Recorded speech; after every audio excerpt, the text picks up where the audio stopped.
मनपूर्वक असं स्वागत करतो. मी अंतिमा कोल्हापूरकरने आदित्य भवानी यांना विनंती करतोय की विचारपीठावर उपस्थित सर्वांचं आपण पुस्तक देऊन आणि सर्वांची जोरदार टाळ्या झाल्या पाहिजेत. यानंतर या प्रबोधनपर व्याख्यानमालेची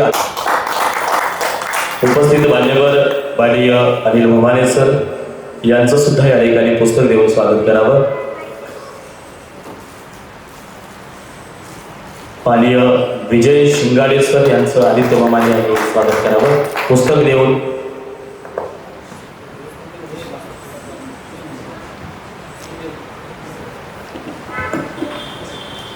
माननीय विजय शिंगाडे सर यांचं या ठिकाणी पुस्तक देऊन स्वागत होते.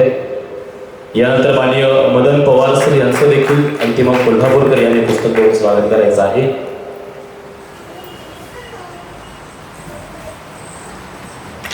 माननीय सुरेश केसरकर सर यांचं सुद्धा पुस्तक देऊन स्वागत करायचं आहे.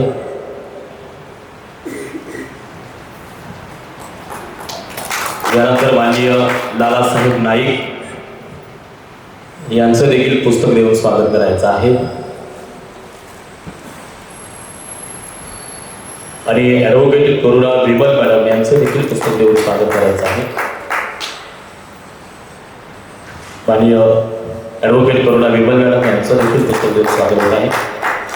सर्वच प्रमुख पाहुण्यांचं पुन्हा एकदा मनपूर्वक असं स्वागत करतो. आणि प्रमुख वक्ते महाराष्ट्रातील ज्येष्ठ इतिहास संशोधक लेखक आणि विचारवंत doctor Somnath Kadam sir,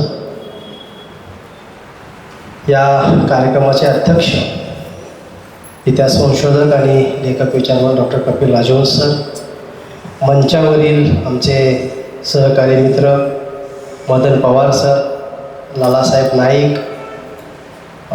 Suresh Kesarkar sir, आदरणीय विजय शिंगाडे सर, अंतिमा कोल्हापूरकर, ॲडव्होकेट करुणा विमल मॅडम, आदित्य आणि सभागृहातील आपण सर्वजण.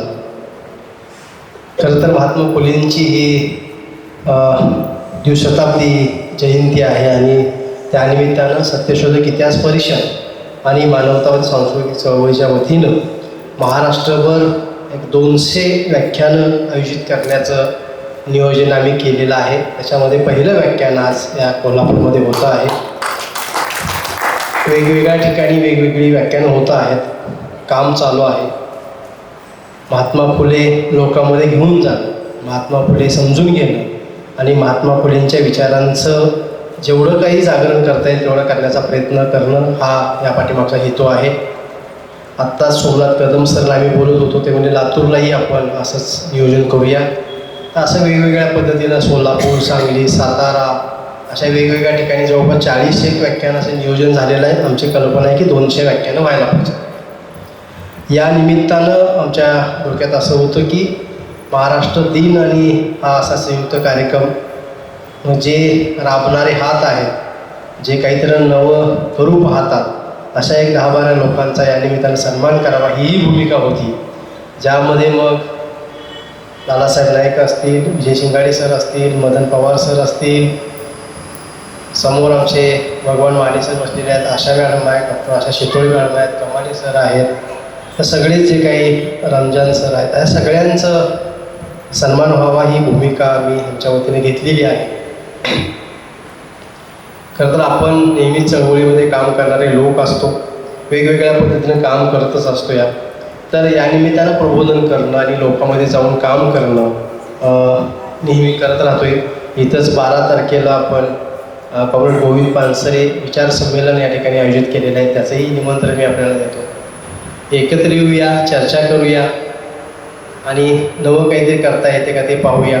मी अधिकचा न वेळ घेता सोमनाथ कदम सरांना आणि कपिल सरांना तुम्हा सर्वांना ऐकायचं आहे. एक 1.5 तासाचा हा कार्यक्रम असणार आहे. साधारणतः दोघंजण मिळून एक 20-25 मिनिट बोलतील आणि एक पुढचा आपला सत्काराचा कार्यक्रम. एक 1.5 तास आपण या सभागृहामध्ये असणार आहोत. पुन्हा एकदा मी आपल्या सर्वांचं स्वागत करतो. खरं तर वेगवेगळे प्रयोग आम्ही करतो आहोत. त्यातला प्रयोग आम्ही भारतीय महिला मंच आणि धम्मभवन चॅरिटेबल ट्रस्टच्या वतीनं महात्मा फुलेंच्या या विचारांना पुढे घेऊन जाण्यासाठी एक भव्य निबंध स्पर्धा आपण आयोजित केलेली आहे. त्याचंही काम वेगवेगळ्या पद्धतीने सुरू आहे. तर आपण सर्वजण आज सुट्टीच्या दिवशी देखील आलात, त्यामुळं आपल्या सर्वांचं मी या दोन्ही संस्थेच्या वतीनं हार्दिक स्वागत करतो. सोमनाथ कदम सरांचं या ठिकाणी हार्दिक स्वागत करतो आणि कपिल सरांचं पण स्वागत करतो आणि थांबतो. धन्यवाद. धन्यवाद सर.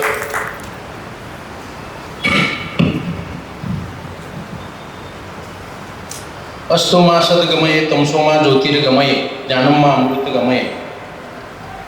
आपल्या सर्व बहुजन समाजाला असत्याकडून सत्याकडे, अज्ञानाकडून ज्ञानाकडे घेऊन जाणारे या देशातील सर्व महामानव तथागत गौतम बुद्ध, संत कबीर, संत बसवण्ण, संत रविदास, छत्रपती शिवराय, ज्या भूमीमध्ये हे व्याख्यान होते ते राजर्षी छत्रपती शाहू महाराज, विश्वरत्न डॉक्टर बाबासाहेब आंबेडकर, साहित्यरत्न अण्णाभाऊ साठे आणि तमाम महामानवांना सुरुवातीला विनम्र अभिवादन करतो. महात्मा ज्योतिबा फुले यांच्या द्विशताब्दी जयंतीचं वर्ष सुरू झालेलं आहे आणि त्यानिमित्तानं ज्या ज्या भागामध्ये परिवर्तनाचा जागर मोठ्या प्रमाणामध्ये सुरू होत आहे त्यामध्ये कोल्हापूर हे आघाडीवर आहे. कारण कोल्हापूर ही पुरोगामी भूमी आहे, राजर्षी शाहूंची भूमी आहे आणि म्हणून सत्यशोधक इतिहास परिषद आणि मानवतावादी सांस्कृतिक चळवळ या दोन संस्थांचं मी सुरुवातीला मनपूर्वक अभिनंदन करतो. कारण महात्मा ज्योतिबा फुले यांचा विचार जागर करण्याचा संकल्प या संस्थेने केलेला आहे आणि महाराष्ट्रभरामध्ये 200 व्याख्यान आयोजित होणार आहेत. त्यातलं पहिलं व्याख्यान देण्याचा सन्मान आपण मला दिला आहे, त्याबद्दल मी आपले मनपूर्वक आभार व्यक्त करतो. खरं म्हणजे या व्याख्यानाच्या निमित्तानं महाराष्ट्र ढवळून होणार आहे आणि फुले शाहू आंबेडकरांचा विचार मजबूत होणार आहे आणि म्हणून या पहिल्या व्याख्यानाच्या कार्यक्रमाचे अध्यक्ष ज्येष्ठ इतिहास संशोधक अभ्यासक डॉक्टर कपिल राजहंस सर, या ठिकाणी या कार्यक्रमाचे संयोजक आणि कार्यकर्ता कसा असावा याचं मूर्तिमंत उदाहरण म्हणजे आमचे स्नेही अनिलजी म्हमाने, मंचावर उपस्थित माननीय विजयजी शिंगाडे, माननीय मदनजी पवार, विकासजी डावरे, ॲडव्होकेट करुणा विमल, लालासाहेब नाईकजी, अंतिमा कोल्हापूरकर, बालकार्यकर्ता आदित्य ममाने आणि ज्यांना पुरस्कार मिळणार आहे थोड्या वेळामध्ये अशा पुरस्काराचे मानकरी क्रिएटिव्ह हँड ऑफ महाराष्ट्र. पुरस्काराचं नावसुद्धा अत्यंत भारी आहे की महाराष्ट्राला घडवणारे हात, आणि ते महाराष्ट्राला घडवणारे हात कोणते आहेत आणि त्यांचा सन्मान या ठिकाणी होणार आहे. त्यामुळं त्या सर्व सन्मानित सुद्धा मी मनपूर्वक अभिनंदन करतो. आपण सर्व महाराष्ट्राला घडवणारे हात आहात आणि या हाताला बळ देण्याचं काम महाराष्ट्रातल्या कित्येक शेकडो लोकांना पुरस्कार देऊन सन्मानित करण्याचं काम, त्यांच्या पाठीवर कौतुकाची थाप देण्याचं काम या वेगवेगळ्या माध्यमातून आमचे अनिलजी करतात. त्याचा मला विशेष आनंद आहे. कारण चांगल्याला चांगलं म्हणणारी माणसं हल्ली मिळत नाही. चांगल्याला पाठीवर थाप देणे, त्याला पुरस्कृत करणे, त्याला सन्मानित करणे हे फार मोठं काम आहे आणि त्याच्या माध्यमातून त्याला ऊर्जा मिळत असते आणि म्हणून या कामाबद्दल सुद्धा या निमित्ताने मी अनिलजी म्हमाने आणि त्यांच्या संस्थांचं कौतुक करतो. महात्मा ज्योतिबा फुले यांची द्विशताब्दी जयंती वर्ष सुरू झालेलं आहे आणि या निमित्तानं खरं म्हणजे एक नवीन प्रबोधनाचं पर्व महाराष्ट्रात सुरू झालेलं आहे. हे वर्ष एवढं चांगलं आहे की संधीच्या दृष्टिकोनातून एका बाजूला महामानव गौतम बुद्ध त्यांचे विचार ज्यांनी पुढे घेऊन गेले ते डॉक्टर बाबासाहेब आंबेडकर.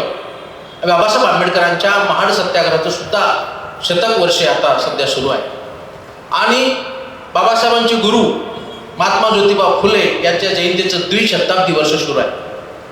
म्हणजे अशा प्रकारचे हे खरं तर प्रबोधनाच्या संधी असतात या आणि त्यानिमित्तानं वंचित दबलेल्या लोकांपर्यंत त्या महामानवांचे विचार घेऊन जाण्यासाठीचे संकल्प या निमित्तानं करणं अपेक्षित असतं.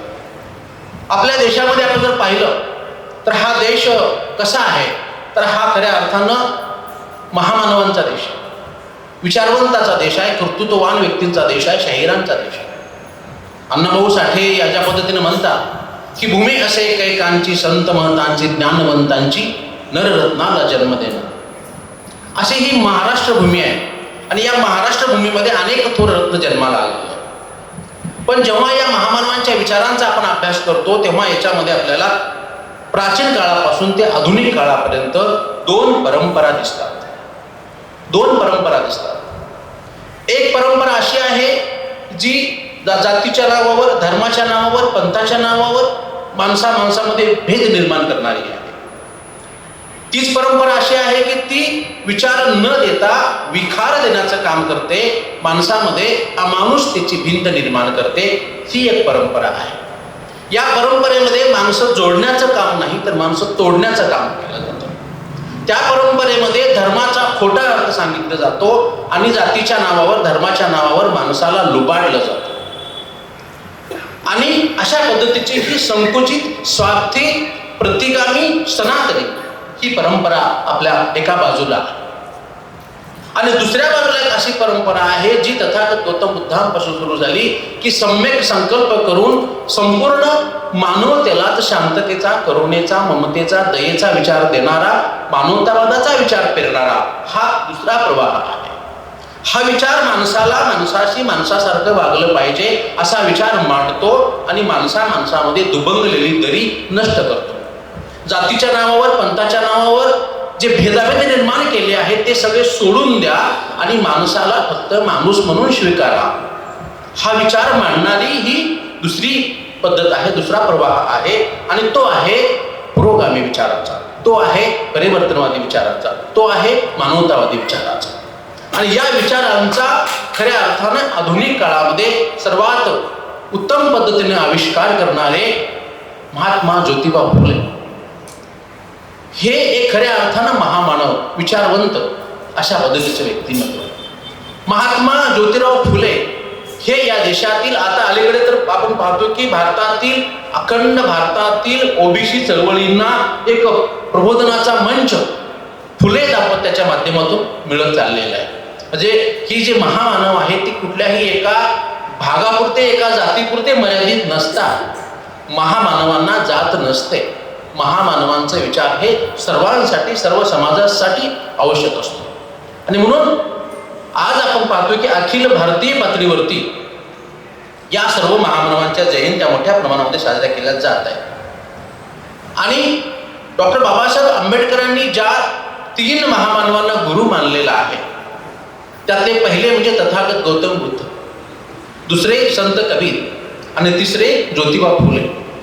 या 3 महामानवांचे विचार जर आपण पाहिले तर हे विचार हे सम्यक आहेत. त्यांच्यामध्ये एक साम्यता आहे. काय साम्यता आहे? या तिघांनीही धर्मव्यवस्थेची चिकित्सा केलेली आहे. संत कबीरांनी धर्मव्यवस्थेची चिकित्सा केलेली आहे. आणि जे धर्माचं ढोंग घेऊन समाजाला नासवतात अशा लोकांना त्यांनी पाखंडी म्हटलेलं आहे.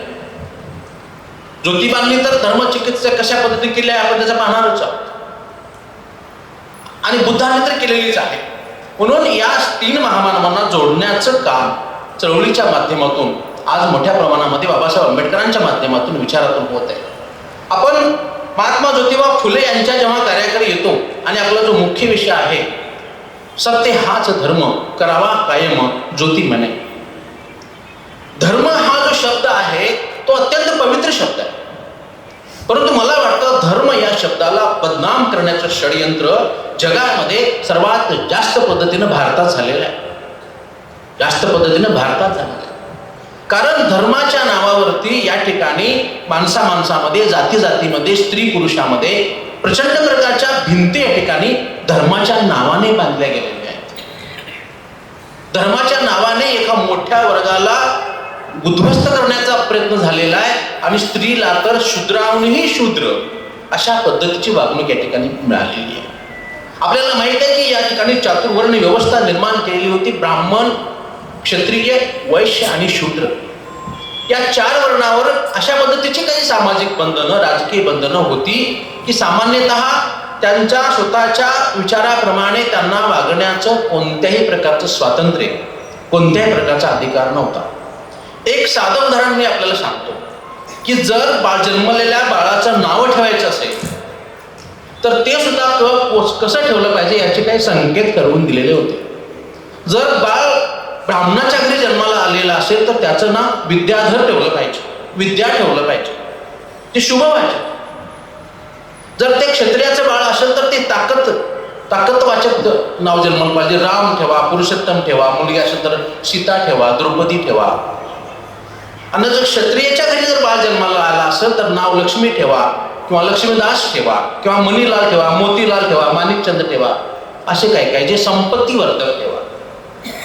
आणि जर शूद्राच्या घरी बाळ जन्माला असेल तर त्याला काय अर्थ आहे? अनर्थहीन माणसं आहेत ती, ते दगडासारखे, धोंड्यासारखे आहेत, कचऱ्यासारखे आहेत. आणि म्हणून त्यांचे नाव सुद्धा कचराबाई ठेवा, कचरू ठेवा, दगडूबा ठेवा, धोंड्या ठेवा, अनर्थहीन नावं ठेवा. म्हणजे इथपर्यंत इथल्या धर्मानं सांगितलेलं होतं. आपल्याला असं सांगितलेलं होतं की माणसाच्या जनभावनेतून, लोकमनीतून, आचारातून, विचारातून, कृतीतून असं स्पष्ट सांगितलेलं होतं की या देशातील जे चौथा वर्ग जो आहे शूद्रांचा, तो खऱ्या अर्थानं माणूस म्हणून माणसासारखं वागायला लायक नाही. आणि म्हणून साध्या सोप्या भाषेत मी तुम्हाला सांगतो की असं म्हटलं गेलं होतं की मांग मार माणूस नवं आणि कुत्र मांजर जनावर नवं, असं म्हटलं गेलं होतं. असंही म्हटलं होतं की मांगा घरी गाणं, कुणब्या घरी दाणं आणि बामणा घरी लिहणं. म्हणजे या माध्यमातून एक प्रकारचा भेद की खालच्या जातींनी लिहायचं नाही, वाचायचं नाही, शाळेत जायचं नाही, कुणब्यांनी दाण्याशिवाय दुसरं कोणतं स्वप्न बघायचं नाही, अशा पद्धतीनं आणि माणूस म्हणून त्यांचे हक्क नाकारण्यात आले होते. या सगळ्या व्यवस्थेला पहिला बंड तथागत गौतम बुद्धांच्या माध्यमातून झाला, विद्रोह झाला. आणि तथागत गौतम बुद्धांनी या ठिकाणी एक समतावादी बुद्ध धम्माचा पाया त्या ठिकाणी. बुद्धाच्या नंतर जेव्हा आपण कमी वेळेमध्ये पुढे जात असताना बुद्धाचा खऱ्या अर्थानं सम्यक संबोधी समतावादी विचार मोठ्या ताकदीने जर कोणी मांडला असेल तर तो ज्योतिबा फुलेंनी मांडला. ज्योतिबा फुलेंचं काम खूप मोठं आहे, परंतु आपल्याला त्यांच्या धार्मिक विचाराच्या अनुषंगाने त्यांच्या धर्माची संकल्पना कशा पद्धतीने होती आणि त्यांनी सत्याची संकल्पना कशी मांडली होती तेवढं आपल्याला कमी वेळेमध्ये पाहायचं. ज्योतिबा फुलेंनी या देशामध्ये, सावित्रीबाई फुले आणि ज्योतिबा फुले यांनी देशांनी या जोडीने या भारतामध्ये एक खऱ्या अर्थानं मानवतावादी क्रांती केली. क्रांती यासाठी म्हटलं पाहिजे, क्रांती म्हणजे बदल, आणि हा बदल या दाम्पत्याने आपल्या चळवळीच्या माध्यमातून केलेला आहे. की ज्या समाजामध्ये मुलींना शिक्षण देणं हे पाप मानलं जात होतं, त्या मुलींसाठी शाळा पहिल्यांदा या फुले दाम्पत्याने काढली. समाजामध्ये अशी भावना या देशामध्ये पसरलेली होती की कुठलीही मुलगी जर शाळेत जायला लागली तर ती काय करेल, तिच्या संपूर्ण कुटुंबाचा ती विध्वंस करेल, अशा पद्धतीची भावना. असं का सांगितलेलं होतं? कारण जर स्त्री शिकली तर ती प्रश्न विचारायला लागेल, आणि प्रश्न विचारल्यानंतर तिला स्वतःच्या अन्यायाचं आकलन होईल आणि समाजाच्याही अन्यायाचं आकलन होईल.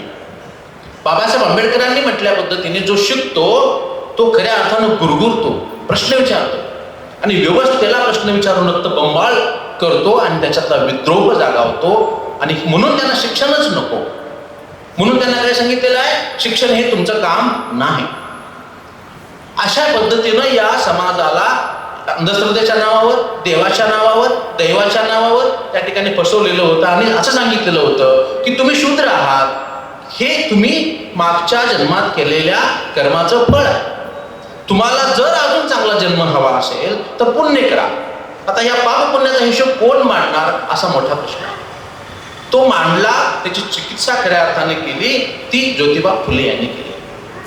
ज्योतिबा फुलेंचं काम खूप मोठं आहे, त्यांच्या शिक्षण प्रसाराचं काम मोठं आहे, त्यांनी जे ग्रंथलेखन केलं त्याचंही काम मोठं आहे. परंतु त्याच्यातल्या एकाच ग्रंथाची चिकित्सा मी आपल्या समोर अत्यंत कमी शब्दामध्ये करणार आहे, आणि तो म्हणजे सार्वजनिक सत्य धर्म. ज्योतिबांनी शेतकऱ्यांसाठी लिहिलेला आहे, शेतकऱ्याचा असूड लिहिलेला आहे, आणि गुलामगाला चालन करून देण्यासाठी गुलामगिरी ग्रंथ लिहिलेला आहे. सावित्रीबाई फुलेंचं त्या ठिकाणी कवितेचं पुस्तक आहे. परंतु ज्योतिबांनी जे पुस्तक लिहिलं सार्वजनिक सत्य धर्म, तो ग्रंथ, ते पुस्तक मला वाटतं या देशातील बहुजन समाजांनी खऱ्या अर्थानं समजून घेणं आणि या सार्वजनिक सत्य धर्म या पुस्तकाचं पारायण करणं मला वाटतं अत्यंत आवश्यक आहे. तर एवढा व्यापक आणि मोठा धर्माचा, सत्याचा, मानवतावादाचा अर्थ त्याच्यामध्ये खऱ्या अर्थाने समाविष्ट आहे. महात्मा ज्योतिबा फुले यांचा फुलेवाद काय आहे तर ते ज्याला पाहायचं असेल तर त्यांनी सार्वजनिक सत्य धर्म हे पुस्तक वाचलं पाहिजे. नियती सुद्धा कशी क्रूर असते पहा. ज्योतिबा फुलेंचं कार्य आपल्या समोर आहे आणि वयाच्या 60 नंतर ज्योतिबांना अर्धांगवायूचा झटका आला आणि त्यांचा आपला जो उजवा हात लिहायचा हात असतो तो त्यांचा हात निकामी झाला. परंतु जिद्द किती असावी ती ज्योतिबांसारखी असावी. ज्योतिबांना हा सार्वजनिक सत्य धर्म हा ग्रंथ लिहायचा होता, हात काम करत नाही. आपल्यासारखी माणसं काय करतील, असू द्या लिहायचं कॅन्सर. परंतु ज्योतिबा हे समाजसेवेने पेटलेलं व्यक्तिमत्व होतं. त्यांच्या अंगामध्ये एक जिद्द तळमळ होती समाजाप्रती आणि म्हणून त्यांनी आपला उजवा हात निकामी झाला हे समजल्यानंतर डाव्या हाताने लिहायची प्रॅक्टिस केली आणि डाव्या हाताने त्यांनी सार्वजनिक सत्य धर्म हा ग्रंथ लिहिला. याला म्हणायचं निष्ठा, कामावरची निष्ठा. आणि मग डाव्या हाताने तो ग्रंथ त्यांनी लिहिला. परंतु 1890 साली त्यांचं निधन झालं आणि तो ग्रंथ नंतर ज्योतिबांचे मित्र वाळवेकर यांच्या आर्थिक सहकार्याने त्यांचा दत्तक पुत्र यशवंत, डॉक्टर यशवंत यांनी ते पुस्तक प्रकाशित केलं. तो सार्वजनिक सत्य धर्म. आता या ग्रंथामध्ये काय आहे, या ग्रंथाची भाषा, या ग्रंथाचं स्वरूप सुद्धा वेगळं आहे. प्रश्न आणि उत्तर अशा पद्धतीचं ते पुस्तक आहे. म्हणजे जसा एखादे वडील आपल्या मुलाशी संवाद साधतात आणि त्याच्यातनं ते धर्माचं मांडणी करतात. यशवंत प्रश्न विचारतोय आणि वडील म्हणजे ज्योतिबा त्याचं उत्तर देत आहेत. अशा पद्धतीचं प्रश्न आणि उत्तर अशा पद्धतीचं आकलन आपल्याला सार्वजनिक सत्य धर्म या ग्रंथामध्ये केलं.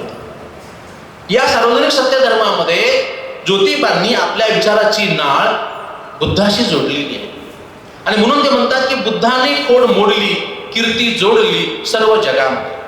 ज्या पद्धतीने इथल्या सनातनी ब्राह्मण्यवादी लोकांची खोड बुद्धाने मोडलेली होती तशा पद्धतीचाच विचार आणि ती खोड कोणती तर ती जात्यांधतेची, ती धर्मांधतेची, ती धर्मकांडाची आणि कर्मकांडाची. ही सगळी खोड जसं बुद्धाने मोडली त्याचं उदाहरण म्हणून आपल्याला ज्योतिबा फुले आपल्या त्या पुस्तकामध्ये मांडतात.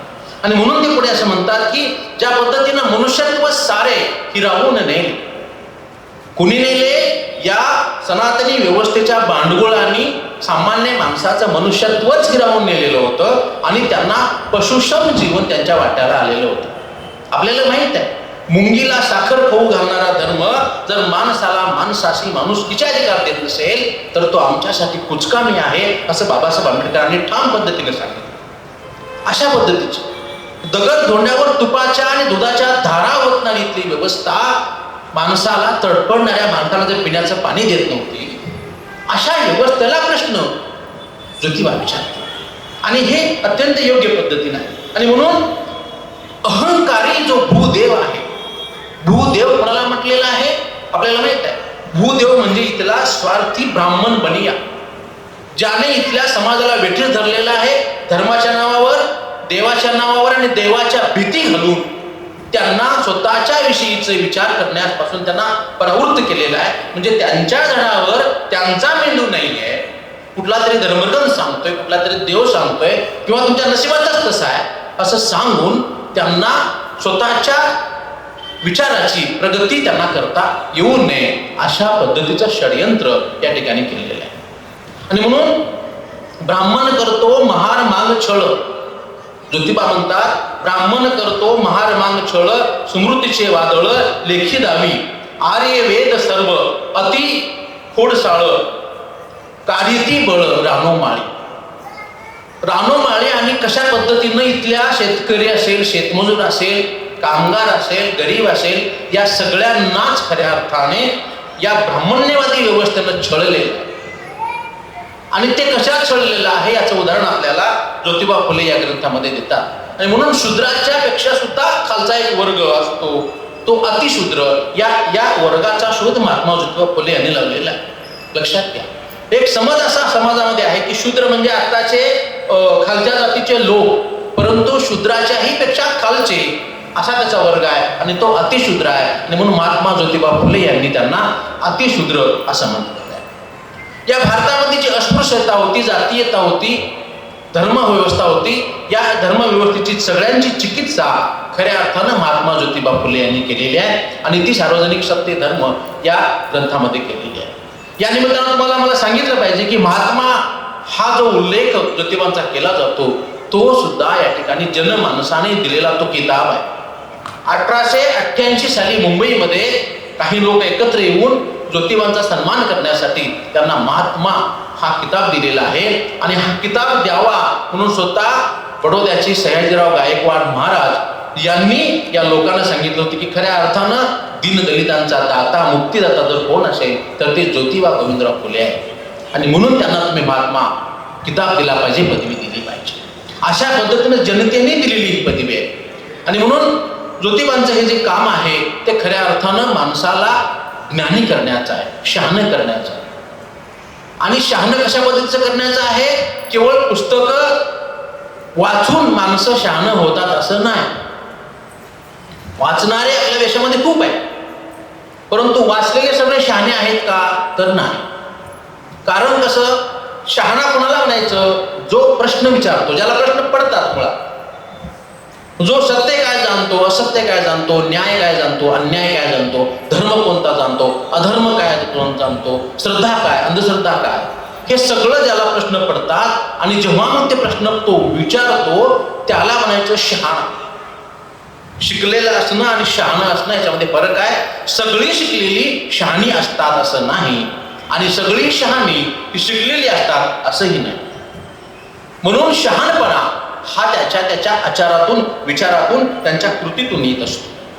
म्हणून ज्योतिबांनी गुलामगिरी हा शब्द लिहिला आणि गुलामगिरी हा ग्रंथ सुद्धा लिहिला. ही गुलामगिरी आपल्या मेंदूवरती लादलेली आहे आणि ती गुलामगिरी नष्ट झाल्याशिवाय आपला संपूर्ण समाजाचा विकास आपला होणार नाही हे ज्योतिबांनी लक्षात घेतलेलं होतं. आणि म्हणून ज्योतिबांचं व्यक्तिमत्व आपण जर पाहिलं तरी ते स्वतः ओबीसी समाजातून जरी आले असले तरी त्यांना अनेक वेळा शेतकरी वेशामध्ये ते गेलेले आहे. त्यावेळी ब्रिटिशांचं राज्य होतं आपल्याला माहित आहे आणि मग ब्रिटिशांच्या राज्याचं अवलोकन करत असताना ज्योतिबा फुले असं म्हणतात की हे जे ब्रिटिशांचं राज्य आलं आहे ते खऱ्या अर्थानं शोषित वंचित समाजाला शिक्षण चांगलं मिळायला लागलेलं आहे ज्योतिबांच्या राज्यामध्ये, ब्रिटिशांच्या राज्यामध्ये.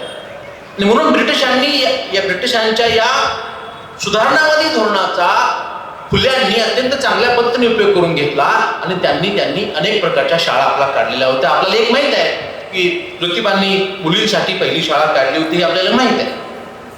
पण त्याच्या पुढे जाऊन ही शाळा काढल्यानंतर पुढचा प्रसंग मी आपल्याला सांगतो की ही शाळा काढल्यानंतर त्या ठिकाणी सवर्ण महिला शिकू लागल्या. परंतु रानबा गायकवाड महार आणि लहुजी साळवे मान ही दोन व्यक्ती ज्योतिबांना भेटले आणि ते म्हणाले की आता आमच्यासाठी काय, आमच्या गरिबांसाठी काय.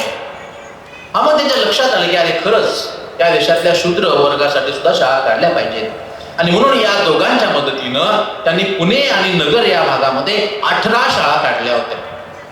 18 शाळा काढल्या होत्या आणि ज्या शाळेमध्ये खऱ्या अर्थानं गरीब समाजातील मुली शिकत होत्या. अशा पद्धतीचं 18 शाळा काढून समाजाला, त्या काळातल्या मुलींना, बहुजन समाजाच्या मुलींना शिकवण्याचं काम ज्योतिबांनी केलेलं होतं. आणि याच शाळेमध्ये शिकलेली एक मुलगी जिचा उल्लेख या ठिकाणी करणं अपेक्षित आहे ती म्हणजे मुक्ता साळवे नावाची मुलगी. त्या मुक्ता साळवेने निबंध लिहिला आणि त्या निबंधामध्ये तिने प्रश्न विचारला की आम्ही जर एकाच देवाचे लेकरं असू तर मग आमच्यामध्ये भेदाभेद कशासाठी, आणि जर आम्हाला या धर्माचे अधिकार मिळत नसतील तर हे ईश्वरा, हे जगन्नेत दाता भगवान, आमचा धर्म कोणता ते आम्हाला कळील. म्हणजे आताचा जो धर्म आहे तो आमचा धर्म नाही असं त्या छोट्याशा मुलीला सुद्धा आकलन नव्हतं. कारण धर्माचे कोणतेही अधिकार इथल्या देशातल्या गरीब लोकांना, वंचित लोकांना, शूद्र लोकांना नव्हते. केवळ दाखल्यावर लिहायला धर्म, परंतु धर्माची जेव्हा अधिकाराची मागणी येते तेव्हा मात्र सरळ सरळ आपल्याला नाकारलं जात असे. आणि म्हणून लग्न झालं, मंदिरात जा, दर्शन मिळणार नाही, सर्वांना एका पंक्तीला जेवण मिळणार नाही. तुम्हाला मंदिरामध्ये सुद्धा आपल्या देशाची व्यवस्था अशी आहे, राजहंस सर, आपल्या देशाची व्यवस्था अशी आहे की मंदिरामध्ये आत सर्वात गाभाऱ्यात कोण जायचं ठरलेलं आहे, त्या मंडपापर्यंत कोण जायचं ठरलेलं आहे, मंडपाच्या बाहेर कोण थांबायचं ते ठरलेलं आहे. आणि या पार मंदिराच्या पलीकडे कोण दर्शन घ्यायचं ते ठरलेलं आहे. याच्याही पुढे जाऊन वाजवायचं कोण, पूजा कोण करायची, झाडलोट कोण करायची, देवाबत्ती कोण करायची, हे सुद्धा त्या जातीला नेमून दिलेलं काम आहे आपल्या देशामध्ये. म्हणजे प्रत्येक कामामध्ये या ठिकाणी जात पुढे आलेली आहे. अशा प्रकारची ती धर्मव्यवस्था. धर्मव्यवस्था काय सांगत होती? या ठिकाणी मुलींनी शिकू नये, चुलीतलं लाकूड चुलीतच बरं, अशा पद्धतीची भावना मुलींच्या बाबतीत होती, महिलांच्या बाबतीत होती. आणि म्हणून हा सगळा बदल जर तुम्ही केला असेल तर तो फुले शाहू आंबेडकरांनी आपल्या देशामध्ये केलेला आहे. आणि म्हणून या महामानवांचे विचार आपल्याला कदापिही विसरून चालणार नाही. ज्या देशामध्ये गरीब समाजातील स्त्रियांना देवदासी म्हणून सोडलेलं होतं आणि गुलामगिरी लादलेली होती, अशा पद्धतीचा एक प्रसंग मी आपल्याला सांगतो की मुंबईमध्ये एकदा ज्योतिबा फुले जात होते आणि ज्योतिबा फुले जात असताना त्यांना एका देवदासीचं त्या ठिकाणी एक मिरवणूक दिसली. त्या देवदासीचं लग्न होतं आणि ते लग्न एखाद्या अत्यंत थोराड माणसाची लावलं जात होतं. हे जेव्हा त्यांनी पाहिलं तेव्हा ताबडतोब ज्योतिबांनी पोलीस स्टेशनमध्ये तक्रार दाखल केली आणि ती प्रथा रोखण्याचा प्रयत्न केला.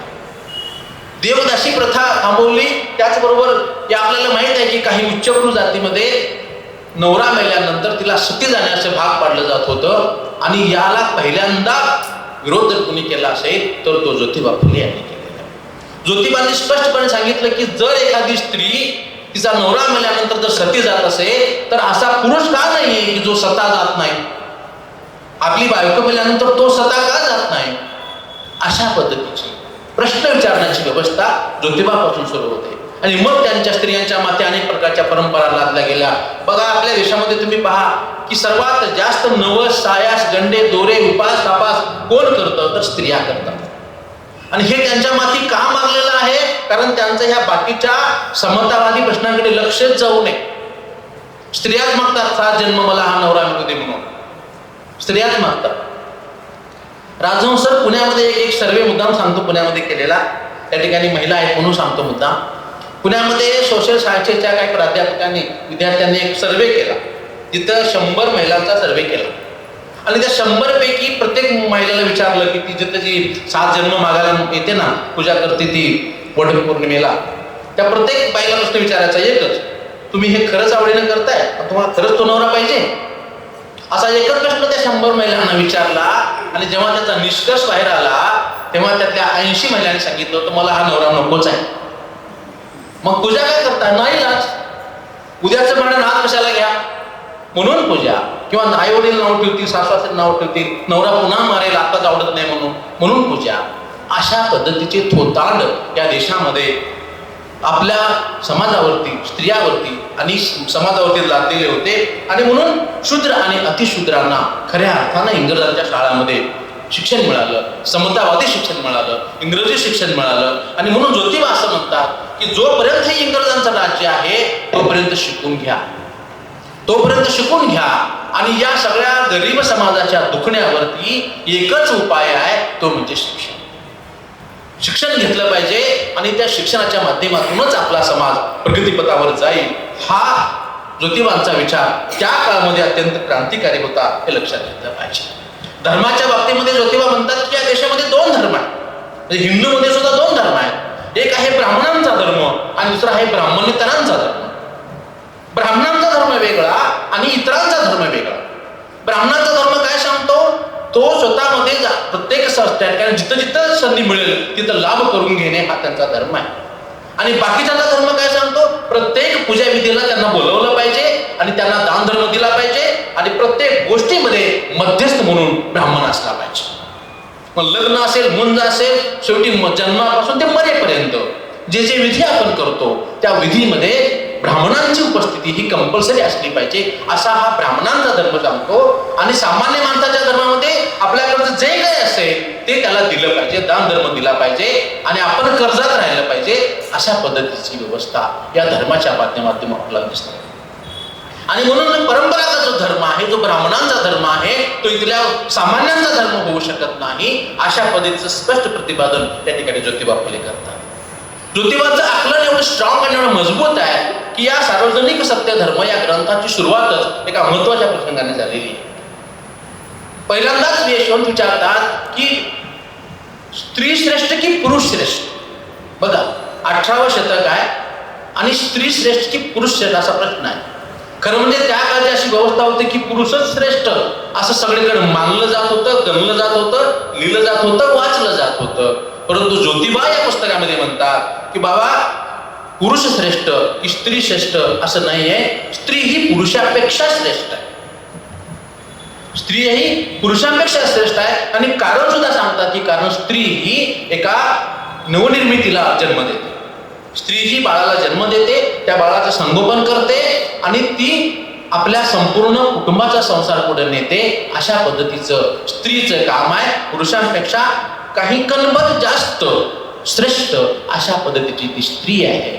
अशा पद्धतीचं विचार, क्रांतिकारी विचार, हा कुठला विचार आहे? 18व्या शतकात. आता सुद्धा हे लोकांना पटत पण नाही, रुचत पण नाही. म्हणून हा ज्योतिबांचा क्रांतिकारी विचार आपण समजून घेतला पाहिजे. आणि म्हणून या धर्मव्यवस्थेची चिकित्सा करत असताना ज्योतिबांनी सांगितलं की हा जो धर्म आहे तो धर्म, या धर्माला एक निर्मिक आहे, सृष्टीला सुद्धा एक निर्मिक आहे.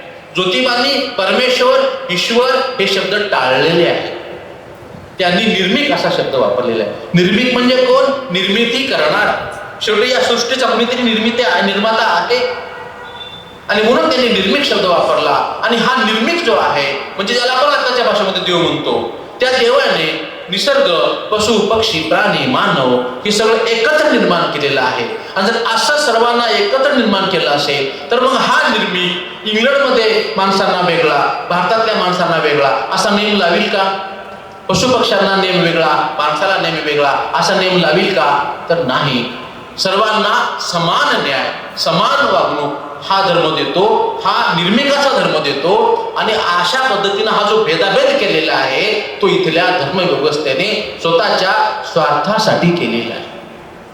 स्वतःचं वर्चस्व टिकून राहावं म्हणून या ठिकाणी इथल्या काही स्वार्थी युट्यूबर लोकांनी धर्मामध्ये बदल केलेले आहेत. आणि त्या ठिकाणी काही लोकांना विशेष अधिकार आणि काही लोकांना अजिबात अधिकार नाही अशा पद्धतीची व्यवस्था निर्माण केलेली आहे. आणि म्हणून धर्माच्या अनुषंगाने ज्या ज्या गोष्टी आहेत त्या प्रत्येक गोष्टीची चिकित्सा तथागत गौतम बुद्ध यांच्यानंतर महात्मा ज्योतिबा फुले यांनी केलेली आहे. त्यांनी देवाला शब्द दिला निर्माता, दुसरा शब्द दिला, देव शब्द वापरला नाही. ज्योतिबा फुले यांनी सांगितलं की मूर्तीपूजा न नाकारली, कुठल्याही प्रकारची मूर्तीपूजा करायची नाही. कारण या मूर्तीच्या नावावरती जे काही नैवेद्य दाखवला जातो तो नैवेद्य सुद्धा चुकीचा आहे. त्याचं उत्तर देत असताना ते म्हणतात की हे नैवेद्य कोणतं दाखवतो? आपण आपलेच फळं फुलं देतो. ही फळं फुलं कुणी निर्माण केली? ती देवानेच निर्माण केलेली आहेत. आणि मग त्यानेच निर्माण केलेलं त्यालाच असं कशासाठी? आणि म्हणून त्यापेक्षा मूर्तीला वाहण्यापेक्षा माणसाला द्या. दुधाची धार त्या मूर्तीवर ओतण्यापेक्षा ते दूध गोरगरिबाला द्या, ते पाणी, ते नैवेद्य, ते अन्न गोरगरिबाला द्या. आणि म्हणून गोरगरिबांना दया दाखवणे हा खरा धर्म. गोरगरिबांना दया दाखवते आणि मानवता निर्माण करणे हा खरा धर्म. हा धर्माचा साधा अर्थ आपल्याला ज्योतिबा सांगून जातात. आणि म्हणून मूर्तीच्या नावाने केलेलं राजकारण ज्योतिबांना पसंत नाही. तीर्थयात्राच्या माध्यमातून आणि त्या ठिकाणी समाजामध्ये जी लुटण्याची धंदा चाललेला आहे ती तीर्थयात्रा, देशाटन हे सगळं बंद केलं पाहिजे. आणि सामान्य माणसाचे अश्रू पुसण्यासाठी आपण प्रत्येकाने प्रयत्न करायला हवा. माणसाने माणसाशी माणुसकीने वागायला हवं. आणि म्हणून ह्या ज्या दोन सत्ता आहेत ज्या आपल्यावरती कब्जा आणण्याचा प्रयत्न करतात, एक आहे राजसत्ता, दुसरी आहे धर्मसत्ता. राजसत्ता आणि धर्मसत्ता या दोन्हीच्या माध्यमातून सामान्य लोकांमध्ये जी पिळवणुकीचं धोरण सुरू आहे ते बंद करण्यासाठी खऱ्या अर्थानं धर्माचा खरा अर्थ समजून घेतला पाहिजे असं ज्योतिबा म्हणतात. आणि म्हणून निर्मिक शब्दाचा व्यापक अर्थ सांगत असताना ते छत्रपती शिवाजी महाराजांचा पोवाडा त्यांनी लिहिलेला आहे. त्याच्यामध्ये सुद्धा ते अर्थ सांगतात आणि सांगतात की हा निर्मिक कसा आहे? तू करुणेचा महासागर आहे. हा निर्मिक कुठल्याही प्रकारचा भेद करत नाही आणि तो त्याच्यामध्ये सर्वांठाही करुणा भरलेली आहे. आणि म्हणून सर्वांचा निर्मिक एक आहे धनी, सर्वांचा निर्मिक एक आहे धनी, त्याचे मनी कसल्याही प्रकारचा भेद नाही. अशा प्रकारचा निर्मिकाचा अर्थ ज्योतिबा सांगतात. आणि म्हणून जर निर्माता जर एकच असेल तर माणसामध्ये भेद निर्माण करणारी ही व्यवस्था कोणती आहे? तर ती स्वार्थी आहे, दलाल आहे, भोंदू लोकांनी निर्माण केली. अशा बोंधू लोकांपासून आपण सावध राहिलं पाहिजे. अशा प्रकारचा इशारा सुद्धा आपल्याला त्या ठिकाणी ज्योतिबा देतात. आणि मग नैवेद्य नको, उपास तापास नको, पूजा अर्चा नको, मग काय पाहिजे तर धर्माचा खरा अर्थ समजून घेतला पाहिजे. आणि स्त्री आणि पुरुषांनी धर्माचा खरा अर्थ समजून घेऊन त्या ठिकाणी आपल्या बरोबरच इतरांनाही सर्वांना समान वागणूक देणे हा विचार म्हणजे धर्माचा खरा विचार आहे. खरं म्हणजे अनुभूती, सहानुभूती आणि समान अनुभूती या ज्या 3 गोष्टी आहेत त्या गोष्टीचा अर्थ मी आपल्याला सांगतो. आपल्याला जो अनुभव येतो तो अनुभूती, आणि आपल्याबरोबर इतरांनाही जो अनुभव येतो तो अनुभव जसा आपण घेतो तो समान अनुभूती. अशा प्रकारचं आपल्याला जे वाटतं, आपण आपल्याविषयी जो विचार करतो तो विचार सगळ्यांच्या विषयी करणे, तो विचार म्हणजे समान अनुभूतीचा विचार. केवळ सहानुभूती नव्हे तर समान अनुभूतीचा विचार या ठिकाणी आपल्याला पुढे घेऊन गेलं पाहिजे. आणि म्हणून ज्योतिबा म्हणतात की आम्हा सर्वांनी निर्मिकाच्या या समतावादी विचाराचं पालन करणं आवश्यक आहे.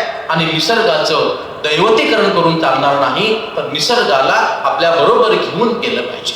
आपल्याकडे काय झालेलं आहे, आपण नद्या असतील, झाडं असतील, या सगळ्यांना देवत्व शोधतो, परंतु निसर्गाचं अशा पद्धतीचं दैवतीकरण न करता त्या ठिकाणी त्याचं मानवीकरण केलं पाहिजे. म्हणजे त्याला माणसाप्रमाणे आपण सगळ्यांना एकत्र मानलं पाहिजे. आणि सर्वांचा एकच धर्म, तो वैश्विक धर्म, आणि तो धर्म कोणता असेल तर तो सत्य धर्म आहे, तो मानवतावादी धर्म आहे. म्हणूनच ज्योतिबा म्हणतात की सत्य हाच धर्म करावा कायम ज्योती म्हणे.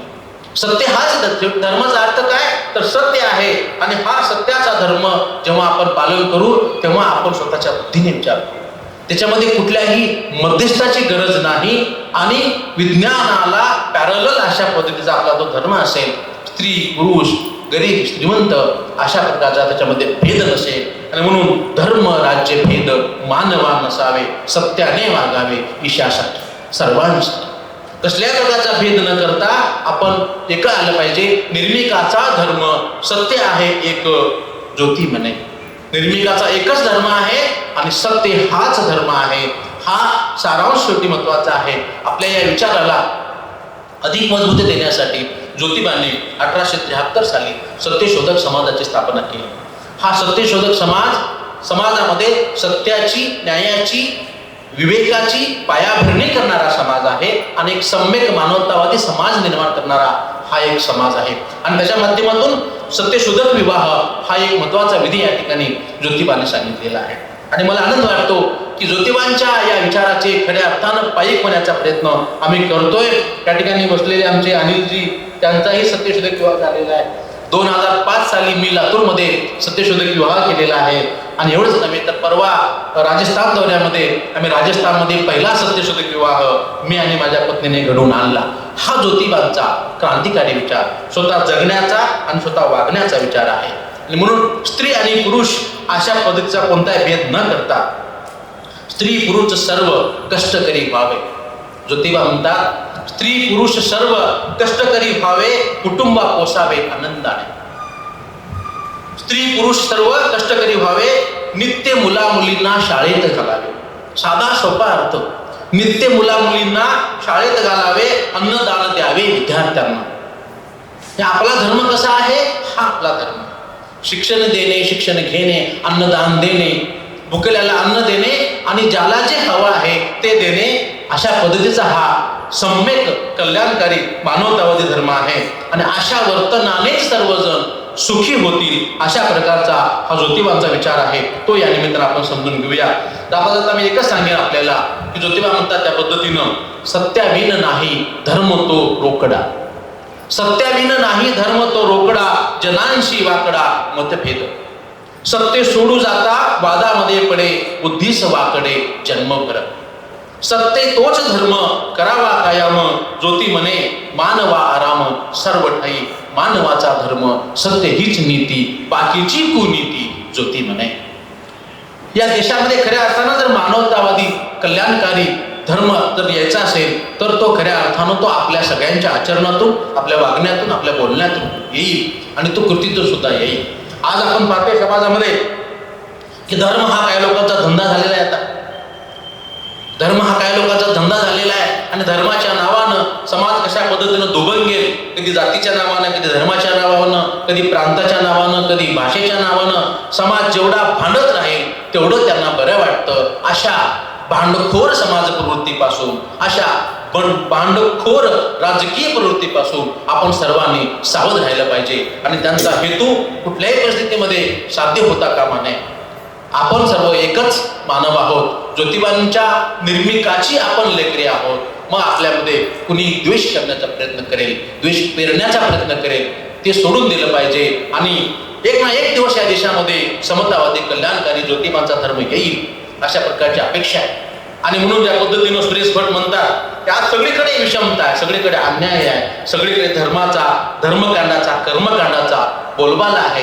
ही सगळी परिस्थिती आपल्याला आजूबाजूला दिसते, परंतु याचा शेवट मात्र चांगला होणार अशा आशा आहे. आणि म्हणून त्या पद्धतीनं सुरेश भट म्हणतात की हे असे आहे तरी पण हे असे असणार नाही. हे असे आहे, सगळीकडे जातीवाद आहे, धर्मवाद आहे, सगळीकडे कर्मकांड आहे, हे सगळं आहे. हे असे आहे तरी पण हे असे असणार नाही. दिवस आमचा येत आहे तो घरी बसणार नाही. दिवस आमचा येत आहे तो घरी बसणार नाही. छान झाली दांभिकांची पंढरी उद्ध्वस्त झाली, छान झाले दांभिकांची पंढरी उद्ध्वस्त झाली, पण उद्या त्यांच्या शिरावर एकही रडणार नाही. दिवस आमचा येत आहे तो घरी बसणार नाही. तो तथागत गौतम बुद्धांचा, फुल्यांचा, बाबासाहेबांचा, सर्व महामानवांच्या विचारांचा समतावादी करुणामयी धम्म आणि तो दिवस येण्यासाठी आपण सगळेजण प्रयत्न करूया. आणि खूप चांगला प्रयत्न आज ज्योतिबांच्या द्विशताब्दी जयंतीनिमित्त आपण सगळ्यांनी केलेला आहे. मी संयोजकांना मान्य अनिलजी ममाने, डॉक्टर कपिल राजवंश आणि तुम्हा सर्वांना मी मनपूर्वक या ठिकाणी धन्यवाद देतो आणि या ठिकाणी लांबत चाललेलं माझं मनोगत संपवतो. धन्यवाद.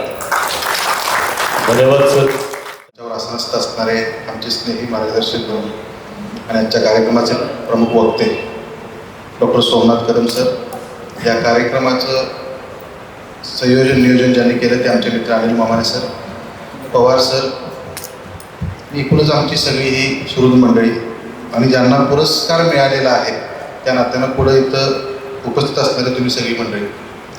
खरं तर आज रविवार आहे. आपल्या कोल्हापूरकरांचा रविवार जरासा वेगळा असतो बाकी त्यांच्यापेक्षा. सुट्टीचा दिवस आहे, उन्हाळ्याचा दिवस आहे, काहीतरी चांगलं चुंगलं करायचं, निवांत वेबसिरीज पडत बसायचं हे आपलं ठरलेलं असतं. पण तरीसुद्धा फुलेंच्या निमित्तानं, 200व्या जयंतीच्या निमित्तानं हा कार्यक्रम घेतो आहोत आणि एक तासभर या कार्यक्रमाला वेळ काढून जावं असं आपल्या सगळ्यांना वाटलं.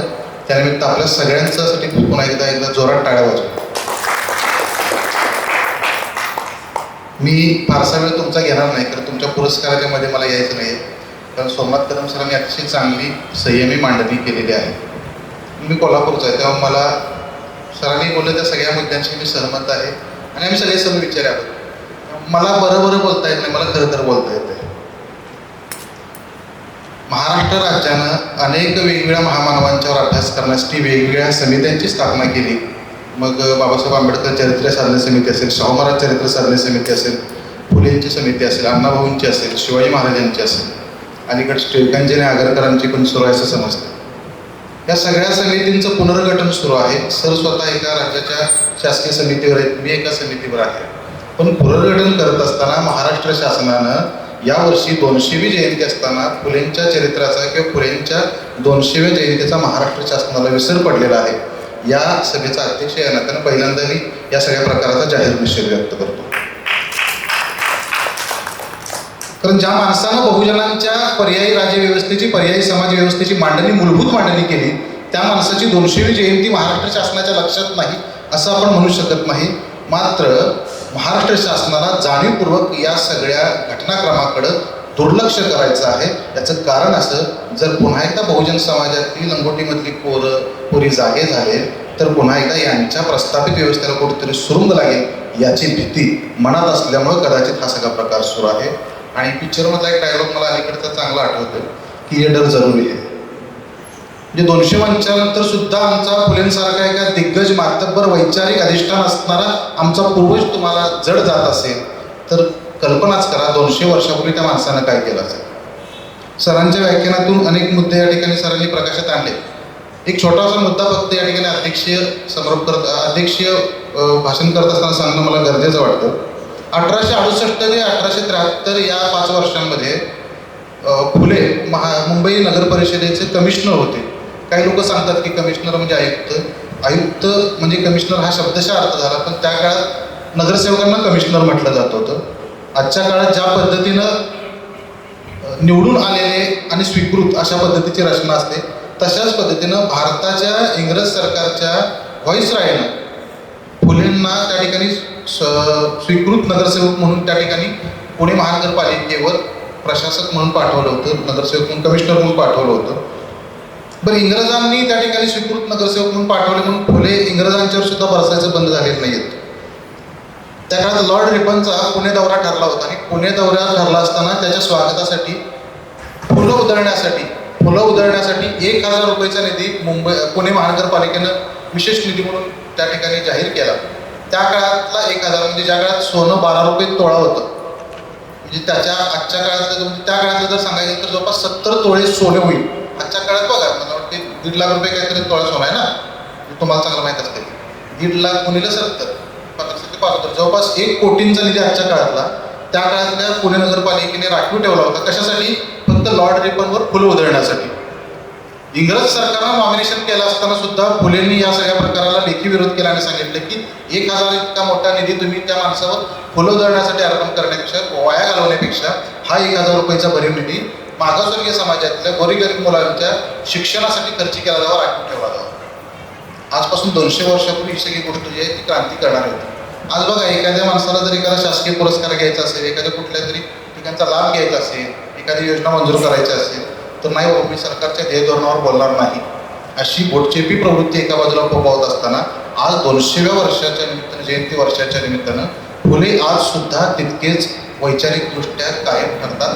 हा फुलेंच्या विचारांचा रिलेव्हन्स मला वाटतं 200व्या जयंतीच्या निमित्तानं या आजच्या पहिल्या व्याख्यानाच्या निमित्तानं करणं किंवा समजून घेणं तो आम्हाला महत्त्वाचं आहे. सोमनाथ कदम सरांनी अतिशय चांगली अशी मांडणी या ठिकाणी केली. दुसऱ्या व्याख्यान आम्ही याच शृंखलेतलं लातूर या ठिकाणी घेतो आहोत. काही व्याख्यानं आम्ही ऑनलाईनसुद्धा घेणार आहोत. 1 वर्षामध्ये जवळपास 200 व्याख्यानांचा संकल्प आम्ही केला आहे, पण 200 व्याख्यानांच्यावर आम्ही थांबणार नाही. त्या 200 व्याख्यानांचा एक स्वतंत्र ग्रंथ पुढच्या वर्षी निघेल. 24 सप्टेंबरला महात्मा फुलेंचा द्विशताब्दीच्या निमित्तानं आम्ही 1200 पानांचा स्मारक ग्रंथ या ठिकाणी प्रकाशित करणार आहोत. त्याचं काम ऑलरेडी सुरू झालेलं आहे, जवळपास 70% काम संपलेलं आहे. आत्तापर्यंतचा फुले चरित्रावरचा सगळ्यात मोठा ग्रंथ तो असणार हे सांगायला मला विशेष आनंद होतोय. आणि राजर्षी शाहूंच्या भूमीतून आम्ही सगळ्या मित्रमंडळींनी त्याच्यावर एक तज्ज्ञ सल्लागार समिती तयार केली आहे. कदम सरांना खरं तर ते ऑफिशियली पत्र पुढच्या आठवड्यात पाठवायचं होतं, पण मामाने सर म्हणले की तसं आता काही व्याख्यानाच्या वेळी सांगू नका, पण मला तर मुवा आवडत नाही. त्या सल्लागार समितीवर कदम सर सुद्धा सन्माननीय सदस्य म्हणून आहेत. कोल्हापूर आणि एकूणच महाराष्ट्रातील जवळपास 200 सदस्यांची सल्लागार समिती आम्ही करतो. त्यामुळं कोणी म्हणत असेल की महाराष्ट्र पुरोगामी नाही आहे किंवा पानसऱ्याने म्हणत होतं की महाराष्ट्र पुरोगामी हे झूट आहे, पण अण्णांचा हा शब्द आपण सगळ्यांनी इथून पुढच्या काळात खोटा ठरवायचा. म्हणजे अण्णांना खोटं ठरवायचा अशातला काही भाग नाही. कोल्हापूरला पुन्हा एकदा पुरोगामी बनवून आपल्याला हा शब्द खोटा ठरवायचा आहे. येणाऱ्या 12 तारखेला आम्ही पानसरे अण्णांच्या स्मृतीमध्ये त्यांच्या विचारांचं एक संमेलन घेतो आहोत. आज उन्हामुळे थोडीशी काही लोकांची या ठिकाणी उपस्थिती कमी आहे, काही लोक अजूनही ऑन दी वे आहे. मात्र 12 तारखेला आपण सगळे पुरोगामी आहोत हे दाखवण्यासाठी मोठ्या संख्येने या ठिकाणी जमायचं आहे. ज्यांना वेळ देता येईल त्यांनी वेळ देऊया, ज्यांना काही मदत करता येईल त्यांनी मदत करूया, आणि ज्यांना काहीच करता येत नाही हे महत्त्वाचं आहे. ज्यांना काहीच करता येत नाही त्यांनी किमान गप्प बसूया. सोशल मीडियावर आपल्याचे तारे पेटवायची काही गरज नाही, कारण आपल्या ते काहीच असतं. दुसरा करायला तर मला बघवत नाही. अनिल मामाने का करतोय, कपिल राजेश का करतात, सोमनाथ कदम का करतात, तिकडं मिंचेकर मॅडम काय करतात, हे असं काहीतरी बसणाऱ्यांचं कुरघोड्या करणं सुरू असते. हे जोपर्यंत थांबणार नाही तोपर्यंत आपण पुरोगामी स्वतःला म्हणून घेऊ शकलो नाही. फार वेळ तुमचा घेणार नाही. माझा अध्यक्ष समोर या ठिकाणी थांबवतो. जय भीम, जय भारत, जय संविधान. क्रिएटिव्ह हेड ऑफ महाराष्ट्र राज्यस्तरीय पुरस्कार वितरण आणि या पुरस्काराचं वितरण या ठिकाणी मान्यवरांच्या उपस्थितीमध्ये होत आहे.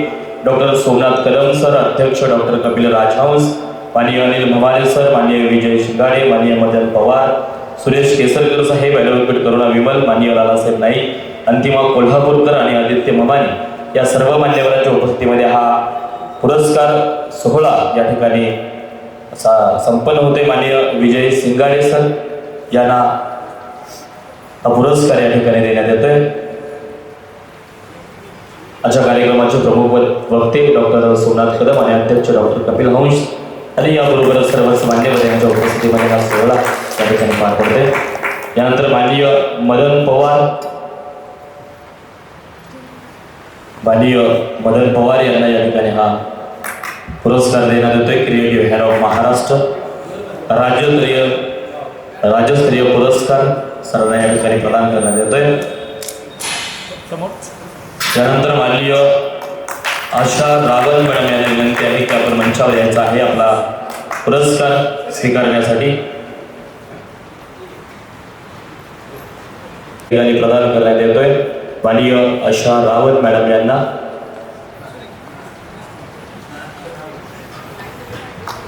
यानंतर माननीय दादासाहेब नाईक यांना देखील हा क्रिएटिव्ह हँड ऑफ महाराष्ट्र हा राज्यस्तरीय पुरस्कार प्रदान करण्यात येतो आहे.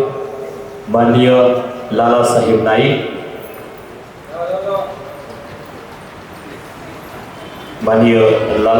नाईक, सामाजिक क्षेत्रातील उल्लेखनीय कामगिरी लक्षात घेऊन हा पुरस्कार त्यांना या ठिकाणी प्रदान करण्यात येतो. यानंतर डॉक्टर आशा शितोळे यांना विनंती आहे की आपला पुरस्कार स्वीकारण्यासाठी आपण विचारपीठावर यायचा आहे. डॉक्टर आशा शितोळे यांना देखील हा क्रिएटिव्ह हँड ऑफ महाराष्ट्र राज्यस्तरीय पुरस्कार प्रदान करण्यात येतो आहे. प्रमुख मान्यवरांच्या उपस्थितीमध्ये हा पुरस्कार त्यांना प्रदान करण्यात येतो आहे. महात्मा फुले यांच्या 20 शताब्दी जयंतीनिमित्त इतिहास सत्यशोधक इतिहास परिषद आणि मानवतावादी सांस्कृतिक चळवळ यांच्या वतीनं क्रिएटिव्ह हँड ऑफ महाराष्ट्र हा पुरस्कार या ठिकाणी प्रदान करण्यात येतोय. माननीय भगवान माने यांना विनंती आहे की आपण विचारपीठावर यायचा आहे आपला पुरस्कार स्वीकारण्यासाठी. यानंतर माननीय देवीदास पांचाळ,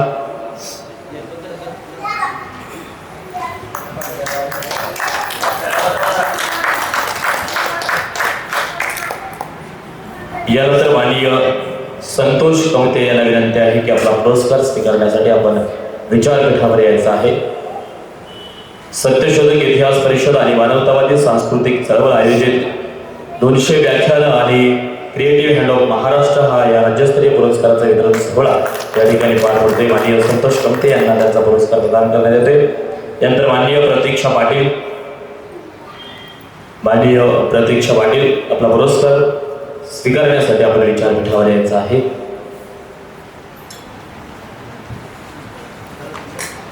राष्ट्रपिता महात्मा ज्योतिबा फुले यांच्या 20 शताब्दी जयंतीनिमित्त या पुरस्कार सोहळ्याचं या ठिकाणी आयोजन केलेलं आहे. त्यानंतर माननीय रमजान मुलांनी यांनी आपला पुरस्कार स्वीकारण्यासाठी विचारपीठावर यायचं आहे. प्रमुख मान्यवर यांच्या उपस्थितीमध्ये यांना हा पुरस्कार या ठिकाणी प्रदान करण्यात येतो आहे. यानंतर माननीय बाळासाहेब खराडे,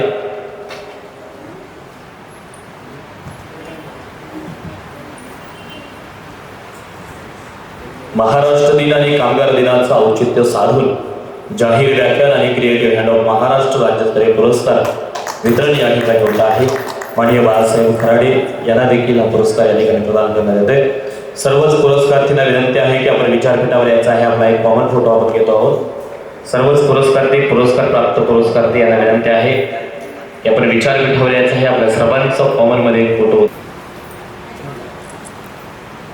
जरा सगळे समोर इकडे बघा सगळे.